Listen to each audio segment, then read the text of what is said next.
Rameau Normil a été écarté. André Jonas Vladimir Paraison devient depuis vendredi le nouveau DG de la PNH, une décision prise lors du premier conseil des ministres sous l'ère de Laurent Saint-Cyr. Nous allons donc arrêter les bandits et les remettre à la justice dans le respect de la loi, promet l'inspecteur général Vladimir Paraison au moment de son installation. Le nouveau chef de la PNH, en revanche, sollicite un appui solide du CPT et du gouvernement afin de permettre aux policiers de mieux accomplir leur mission sur le terrain.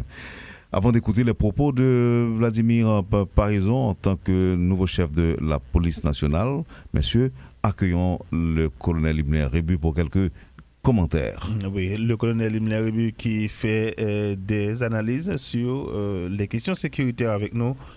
On va lui demander, colonel, est-ce que nous cas émettre des attentes avec nouveaux changements qui gagnent dans tête la police là? Jeudi, bonjour, bienvenue sur Métropole. Bonjour à toute l'équipe de Métropole, bonjour à tous ceux-là qui nous écoutent.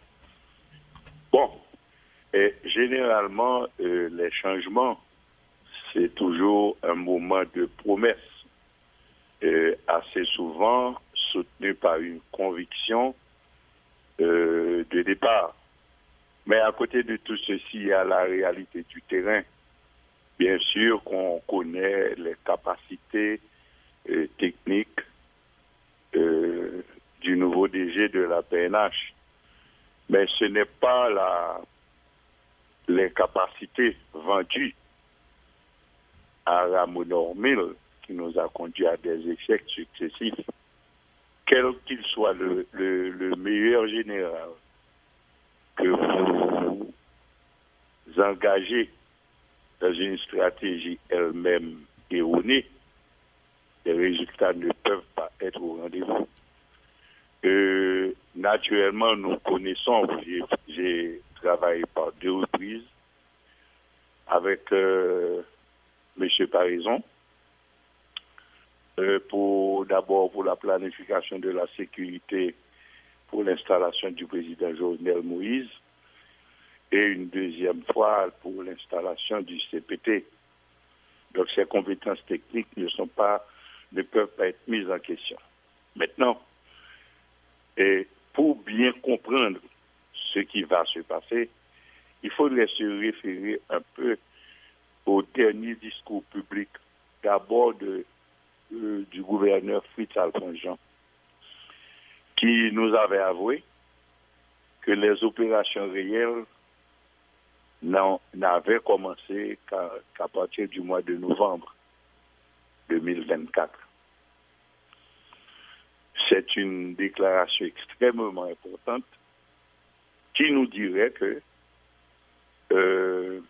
l'infrastructure qui a été mise en place pour réfléchir à des réponses sur la question de sécurité ne s'était pas mise en branle. Deuxièmement, Fritz Alphonse, au cours de ses nombreuses dernières interventions, nous a dit qu'ils travaillent avec eux, une ou un stratège ayant fait des études. Maintenant, si les résultats de cette ou de ce stratège sont ceux que nous avons là, il faudrait revoir les dossiers. Pour une raison simple. Si on a tout ce temps-là avec le dossier de l'insécurité, avec une avancée fulgurante et toujours organisée des bandits, sans aucune action offensive décidée par le pouvoir, parce que jusqu'à présent, le gouvernement n'a jamais fait que courir après les bandits, qui posent des actions, qui déterminent des territoires et qui forcent l'État à courir, à partir à sa poursuite. Il n'y a jamais eu d'action décidée par l'État lui-même. Je parle d'action offensive ou défensive, ou mixte. Donc, s'il y avait vraiment un stratège, le CPT gagnerait à questionner la voie vers laquelle ou sur laquelle cette stratégie-là nous a conduit.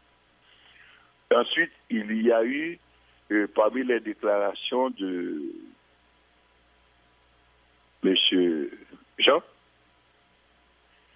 une sournoise campagne qui a précédé l'arrivée de Laurent Séquille.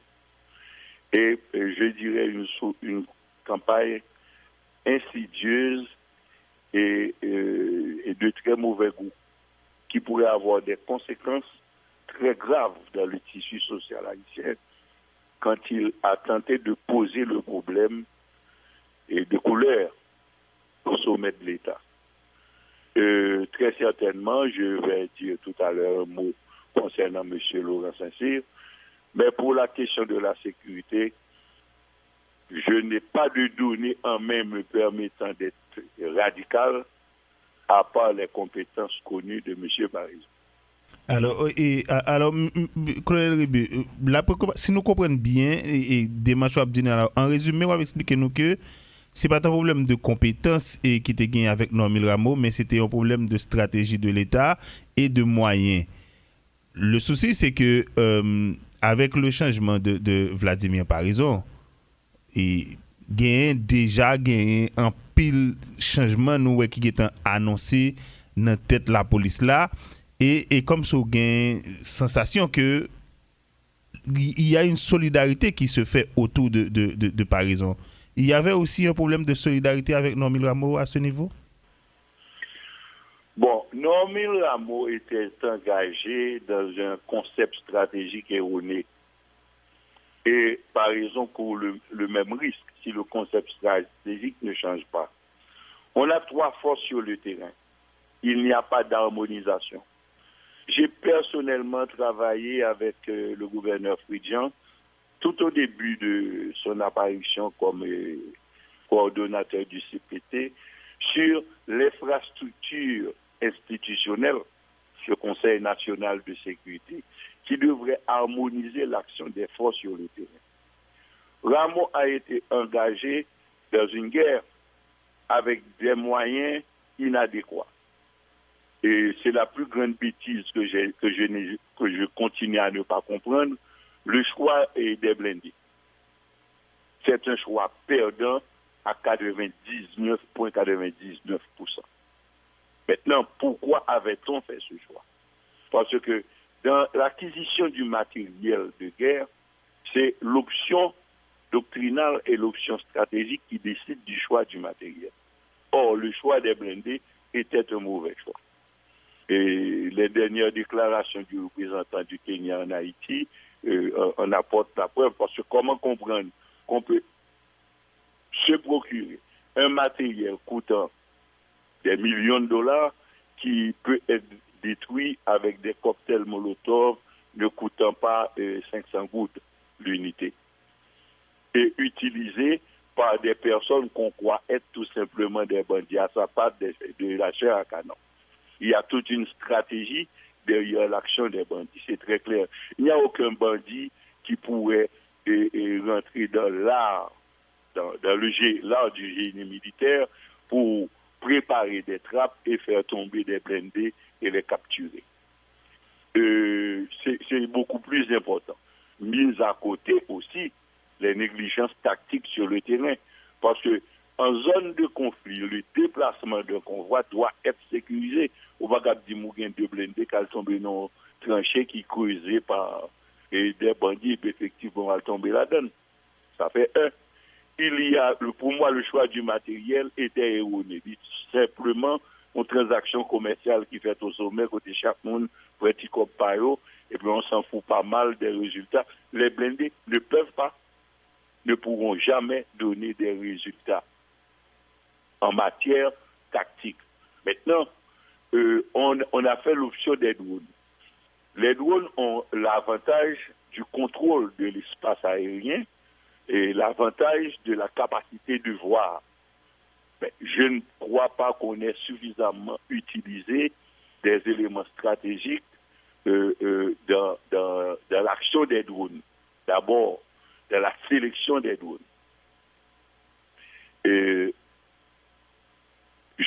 On me demanderait mon avis, j'aurais conseillé une approche totalement différente dans l'acquisition des drones. Car il y a des drones pour toutes les situations et je crois que l'option qu'on a mise en branle n'est qu'une option dévastatrice et en matière de drones, c'est la précision qui doit compter. Parce que s'il y avait un seul criminel connu qui aurait été atteint, cela ferait un effet psychologique beaucoup plus important que d'avoir 50-60 personnes qui auraient été tuées ou par contre qui mourraient. Et quand on rentre dans les décomptes, généralement on n'a pas autant d'armes que de personnes abattues. Et on est dans une mauvaise stratégie. Même quand les drones, c'est la solution. Les drones, c'est la solution. Mais les drones, c'est la solution si on l'accompagne d'actions terrestres. Alors, colonel Rebu, est-ce que jeudi, nous a dit avec ce virage que prend le CPT avec Laurent Saint-Cyr, situation t'a dû atténuer et il y a des actions qui t'a dû poser comme si pour vous on signale au niveau sécurité ou parler de stratégie à qui doit ou parler de compétences et stratégies que ou littéralement mettez en question, mais action qui t'a doit poser au là qu'on y a là pour voir un signal en attendant que bandit commence à tomber Jean Mounio vle ou là qui ça doit y. Bon, moi je ne rentre pas dans ce concept-là. C'est la Mabdou pour bon approche doctrinale sur question. Tout le monde en dans théorie, le tabac a vu des bandits à terre. Oui, cela peut se faire. Mais est-ce que cela va résoudre le problème de fond que nous avons? Moi, j'ai une approche totalement différente et une approche anti-guerrière. Je ne suis pas pour la guerre. Je ne suis pas du tout pour la guerre, car quelle que soit la guerre, même quand que vous engagez, même quand vous la gagnez, vous en sortez affaibli. Regardez l'histoire des États-Unis sur la scène mondiale, toutes les guerres qui ont été enclenchées. Regardez ce qui se passe aujourd'hui, ce qui va se passer dans l'Alaska le vendredi 15 août. Je crois qu'il y a trop d'atermoiements possibles.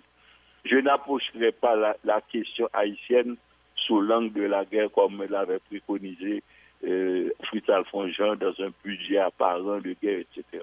Je ne pense pas que la bonne solution soit là. Mais si c'est l'option qu'on prend, et on tente de décrire Laurent Saint-Cyr comme le nouveau stratège qui va enclencher la guerre finale. Attention pour que cela n'ait pas l'air d'une guerre de mulâtres contre les Noirs, comme l'avait un petit peu soulevé Fritz Alphonse Jean. Je ferme la parenthèse. La question essentielle, c'est que Laurent Saint-Cyr n'est pas un nouveau venu. Laurent Saint-Cyr est là pour et au nom de la société civile depuis le premier accord du 11 septembre. La société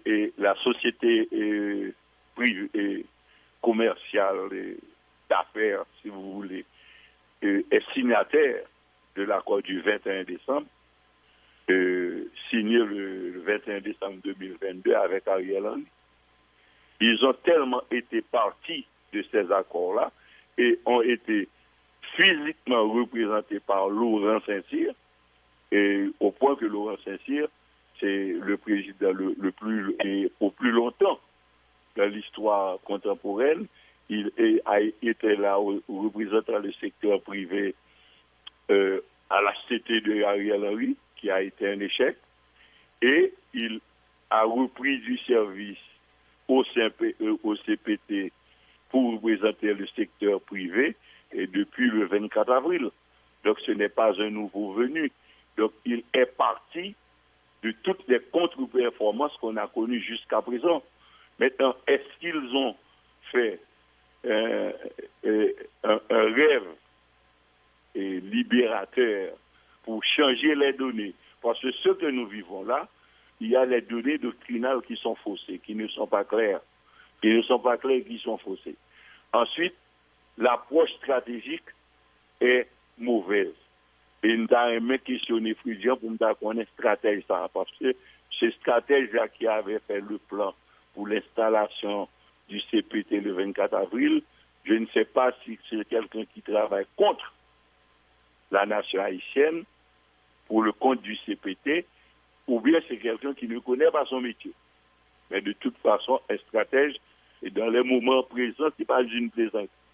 Et est-ce que Laurent Saint-Cyr va donner une autre impulsion? Je ne sais pas, je ne peux pas juger, parce que je ne l'ai pas encore vu à l'œuvre, parce que c'est un bonhomme extrêmement subtil et secret. Et quand on est subtil et secret, il y a deux possibilités. Ou bien vous êtes dans la totale ignorance de ce qui doit se faire, ou bien vous êtes tellement convaincu de ce qui doit se faire que vous adoptez le silence des bons stratèges pour vraiment gagner la guerre. Là, il faut attendre pour voir ce qui va se passer. Et je ne peux pas donner d'avis, mais si on ne change pas les données de base, on aura forcément les mêmes résultats. Voilà, colonel Ribu, merci pour disponibilité à Métropole. Bon lundi et bonne semaine sur Métropole. Merci à vous aussi, ça a été un plaisir.